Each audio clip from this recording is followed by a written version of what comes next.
Hello, welcome to Have a Go, and I'm Alan. Finished installing the bearings on this, so now it's time to install the headstock on it. And to do that, first up I need to take these bearing blocks off.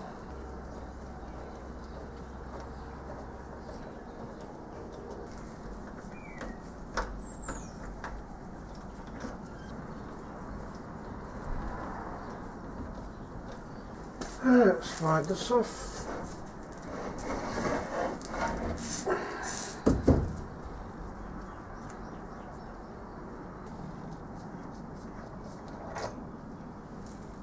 Good news is this side doesn't have as much chips and other crud lodged in it, so it's so the Allen key doesn't keep falling out.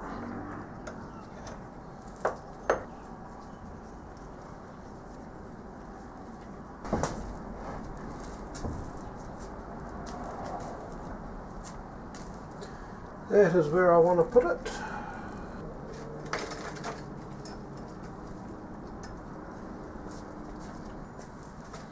This is going to be heavy. Oh yes it is.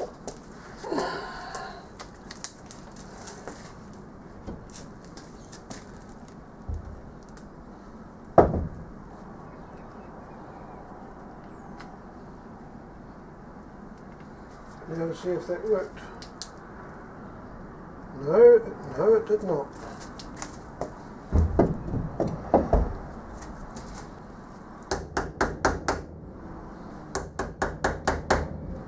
Alright, there's some offset gib screws. Come on. Yep, I've got my punch marks. Now to drill it.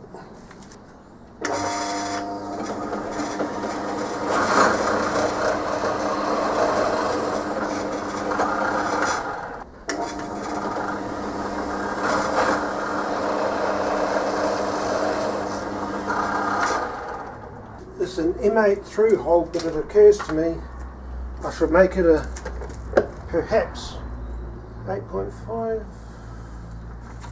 I'll do 8 to start with. I can always drill it out to 8.5 if I have to.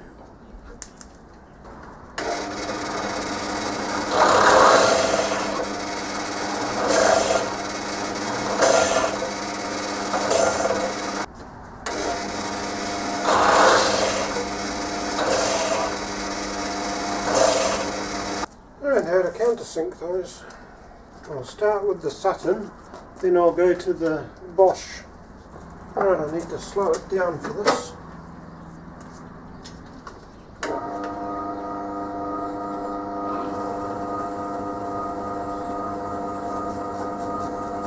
No, I'm not going to be able to fit it with the far one. I'm going to have to hand drill that one.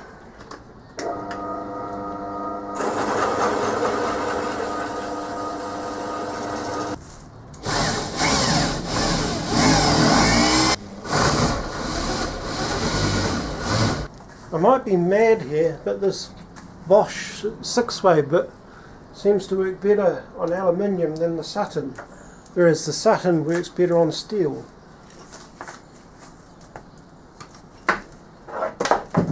Probably something to do with geometry.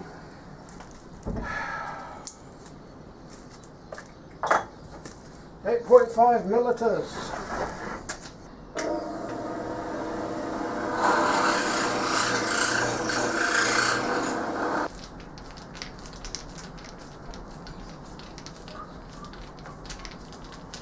One of the holes was very slightly out of alignment, but seemed to have gotten it. Right.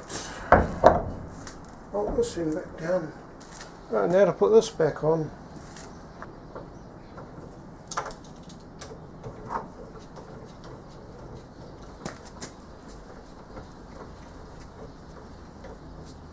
Need to adjust these nuts again.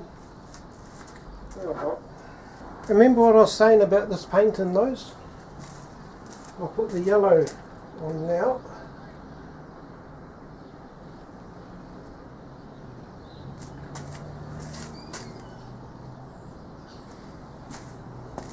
Fingernail polish is a very tough kind of paint.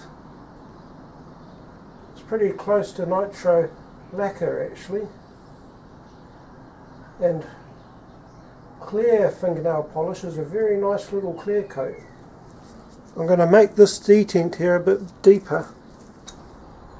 It's surprisingly hard to get off.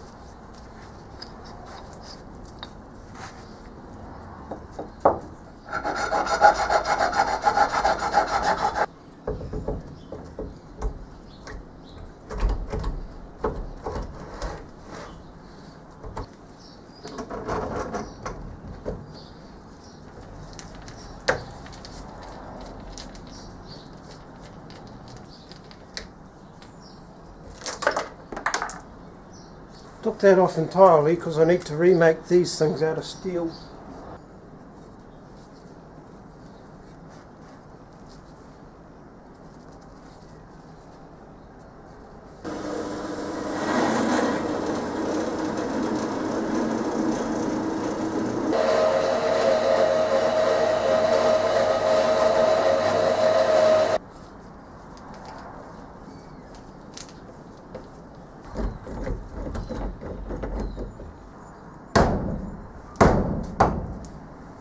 I just put some little bends downwards, so hopefully it'll increase the clamping pressure on these things. Once that's dried off, I'll start putting glue on the faces that don't have paint. Then hopefully you guys will be able to see clearly when the screw's turning. These screws sticking a bit. Just adjusting these nuts here. The trick is that you're them close enough to the bearing that you don't get backlash with the lead screw itself moving back and forth. But if you have it too close, then you'll have to work a lot harder because you'll be working against the force of the going. The next thing Gingery has you work on in the book is a tailstock. There's a tailstock to go here. Cast out of these patterns to provide support at the opposite end.